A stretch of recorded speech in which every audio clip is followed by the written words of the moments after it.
नमस्कार, मैं doctor Amitabh Goyal, laparoscopic thoracovascular general surgeon, homeopathy surgical clinic Shekhar central पे क्लिनिक है मेरी, वहाँ पे प्रैक्टिस करता हूँ और विशेष जुपिटर हॉस्पिटल से अटैच्ड हूँ। मैं आज आपको वेरिकोज वेन्स के बारे में कुछ बताना चाहूँगा, उसके बारे में कुछ समझाना चाहूँगा। वेरिकोज वेन्स क्या होती है? वेरिकोज वेन्स पैर में खून की नसों की सूजन होती है या सूजी हुई दिखती हैं, या उसके कारण पैर में सूजन आती है, या उसके कारण पैर के निचला पोर्शन में थोड़ा कालापन आता है, या उसमें छोटे छोटे अल्सर्स बन जाते हैं, छाले बोलते हैं जिसको, घाव बोलते हैं, वो बन जाते हैं। और इसके वेरिकोज वेन्स के कारण पैर में जलन, भारीपन, ये सब तकलीफ़ें पेशेंट्स को बहुत कॉमनली आती हैं। कभी कभी वेरिकोज वेन्स एल्डरलीज में ब्लड प्रेशर भी कम करती है। जब वो नीचे से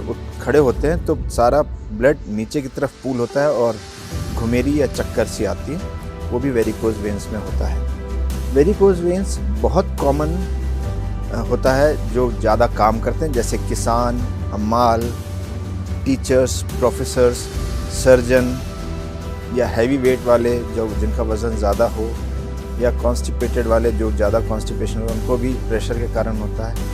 ये बेसिकली जो ज़्यादा देर खड़े रहते हैं या जो हैवी वर्क करते हैं, वो उनके लिए ज़्यादा खून का प्रवाह नीचे की तरफ रहता है। वेरिकोज वेन्स क्यों बनते हैं? एक सेफेनोफिमोरल जंक्शन होता है थाई के ऊपर, पेट के निचले भाग में और थाई के ऊपरी भाग में।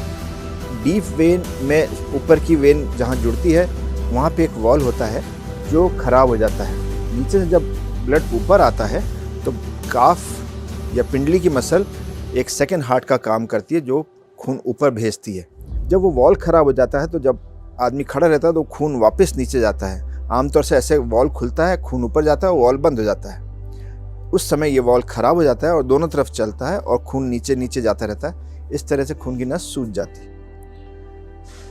इसका इलाज पहले जो था वो स्ट्रिपिंग या ऊपर की नस को बांधना रहता था, लेकिन आज जो फ्रेश और नई तकनीक है वो लेज़र है, जो मैं जिसके बारे में बताऊंगा। लेज़र एक दिन की टेक्निक होती है, एक दिन के लिए भर्ती करते हैं, दूसरे दिन घर भेज देते हैं। इसमें कोई काटा पीटी या कोई ऑपरेशन नहीं होता है। उसमें सुई के जरिए एक लेज़र फाइबर है वो डाला जाता है और 360 डिग्री से उस नस को जला के ख़त्म कर दिया जाता है। ये सबसे अच्छी टेक्निक है।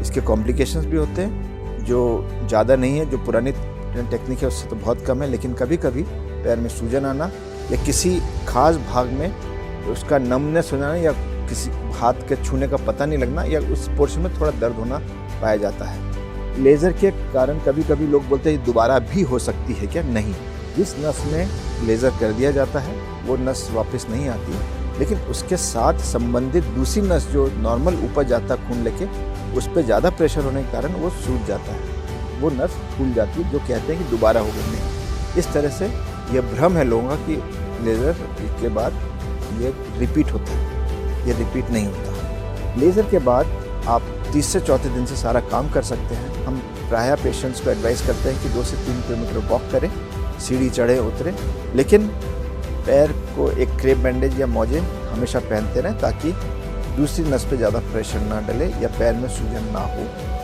यह प्रायः देखा जा सकता है। इसके बाद कोई भी पैर उठा के सोने की ज़रूरत नहीं रहती, कोई दवाइयाँ नहीं रहती है। शुरू के 15 दिन से 21 दिन तक हम दवाइयाँ देते हैं, उसके बाद ये दवाइयाँ बदल जाती हैं।